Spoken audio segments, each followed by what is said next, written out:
रात के 12 बज चुके थे। आसमान में घने बादल छाए हुए थे और नेशनल हाईवे 49 पर सतपाल और उसका असिस्टेंट फिरोज अपने ट्रक में सफर कर रहे थे। दोनों ने पिछले कई घंटों से कुछ नहीं खाया था और नींद भी उनकी आंखों से कोसों दूर थी। अंधेरा इतना घना था कि ट्रक की हेडलाइट्स के अलावा कुछ भी नजर नहीं आ रहा था।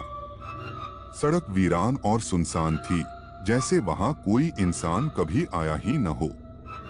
अचानक सतपाल को एक आवाज सुनाई दी, एक धीमी पर अजीब सी आवाज जो ट्रक के नीचे से आ रही थी। सतपाल एक सादा मेहनती ट्रक ड्राइवर था। उम्र करीब 40 साल की थी और उसने अपने जीवन का ज्यादातर हिस्सा सड़कों पर सफर करते हुए बिताया था। छत्तीसगढ़ के छोटे से गांव का रहने वाला सतपाल बचपन से ही परिवार की जिम्मेदारियां उठाने लगा था। वह ट्रक चलाकर परिवार के लिए रोजी रोटी कमाता था। सतपाल की पत्नी और 2 बच्चे गांव में ही रहते थे और वह उन्हें खुश रखने के लिए दिन रात मेहनत करता था। फिरोज सतपाल का असिस्टेंट था। उम्र में सतपाल से छोटा, फिरोज बहुत ही समझदार और हंसमुख लड़का था।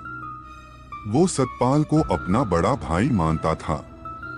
उसकी भी पारिवारिक परिस्थितियां कठिन थीं, इसलिए उसने सतपाल के साथ काम करना शुरू किया था। दोनों के बीच गहरा संबंध था, लेकिन आज की रात कुछ अलग थी। उस रात सतपाल अपने मालिक के कहने पर नया सामान लेकर लंबी दूरी के सफर पर निकला था।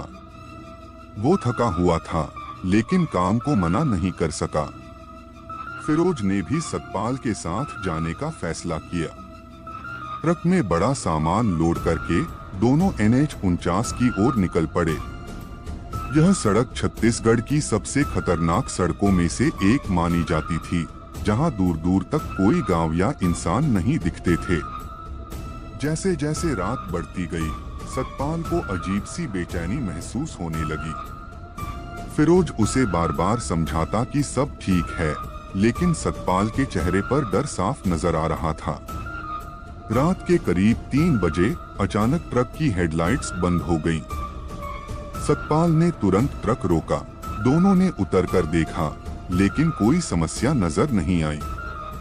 सतपाल ने ट्रक को फिर से चालू किया, लेकिन जैसे ही वह ट्रक में बैठने लगा, उसे सड़क के किनारे एक औरत खड़ी दिखी।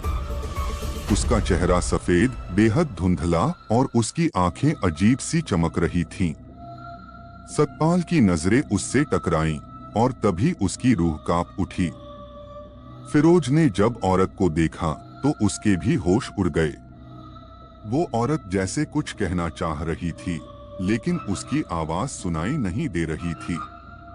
सतपाल ने फिरोज से कहा, चलो यहाँ से निकलते हैं, लेकिन जैसे ही उन्होंने ट्रक को चालू किया, वो औरत गायब हो गई। सतपाल और फिरोज ने अपनी यात्रा जारी रखी, लेकिन दोनों के दिलों में डर घर कर चुका था। सड़क पर अब भी अंधेरा और वीरानी छाई हुई थी, पर जैसे जैसे आगे बढ़ते गए, उन्हें बार बार अजीब आवाजें सुनाई देने लगीं। कभी किसी के रोने की, कभी किसी के चीखने की। सतपाल ने फिरोज से कहा, ये क्या हो रहा है? ये जगह कुछ ठीक नहीं लग रही। फिरोज ने भी महसूस किया कि कुछ तो गड़बड़ है, लेकिन वो सतपाल को दिलासा देता रहा कि शायद यह सब उनकी थकान का असर है। रात का आखिरी पहर चल रहा था जब अचानक ट्रक एक झटके से रुक गया। सतपाल और फिरोज ने देखा कि ट्रक के सामने वही औरत फिर से खड़ी थी। इस बार उसका चेहरा और भी डरावना था। सतपाल ने ट्रक से उतरकर उसकी ओर जाने का फैसला किया, लेकिन फिरोज ने उसे रोका। नहीं भाई, ये कोई इंसान नहीं है, हमें यहाँ से भागना चाहिए। लेकिन सतपाल ने उसकी बात नहीं मानी। वो धीरे धीरे उस औरत के पास गया और जैसे ही वो करीब पहुंचा, औरत ने अपनी ठंडी सूखी उंगलियों से सतपाल का हाथ पकड़ लिया। अचानक सब कुछ अंधेरे में डूब गया। अगली सुबह जब लोग उस रास्ते से गुजरे तो उन्होंने ट्रक को सड़क के किनारे खड़ा पाया। ट्रक का दरवाजा खुला था, लेकिन सतपाल और फिरोज का कहीं कोई नामो निशान नहीं था। अब लोग कहानियां सुनाते हैं कि नेशनल हाईवे 49 पर रात में ट्रक ड्राइवरों के साथ कुछ अजीब घटनाएं होती हैं। लेकिन सतपाल और फिरोज की असली कहानी क्या थी, ये आज भी एक रहस्य बना हुआ है।